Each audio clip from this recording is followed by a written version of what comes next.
के चढ़ गेले सावन के महीना, चल छोड़ी देव घर गे। भोला बाबा के जल चढ़बी, मिलतो निमन बर गे। सावन में गए सावन में, भोला बाबा के जल भरल सावन में। सावन में गए सावन में, भोला बाबा के जल भरल सावन में।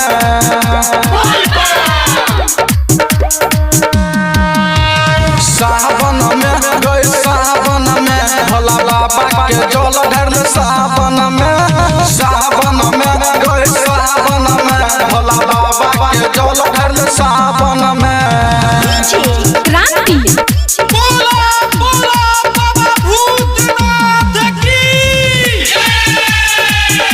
Presented by अरुलिया recording studio. हेगे गोरे गोरे दे में छौरी, गेरुआ रंग के साड़ी छो। कंधा पे कामर छौरी, चले सबसे अगारी गे। सावन में गए सावन में, भोला बाबा के जल भरल सावन में।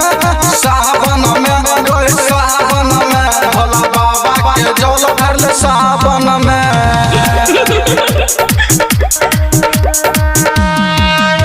सावन में गए सावन में, भोला बाबा के जल भरल सावन में।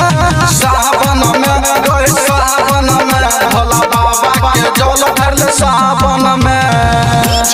क्रांति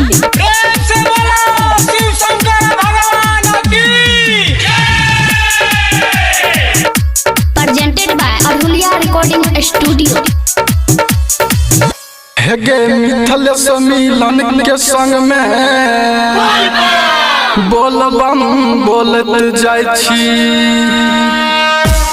सनजीत सावरिया के संग में, जल ढारे देव घर जाय छी। सावन में गए सावन में, भोला बाबा के जल ढारल सावन में। सावन में गए सावन में, भोला बाबा के जल ढारल सावन में।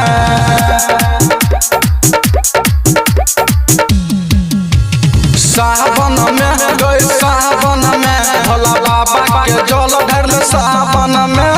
सावन में गए सावन में, भोला बाबा के जल भरल सावन में।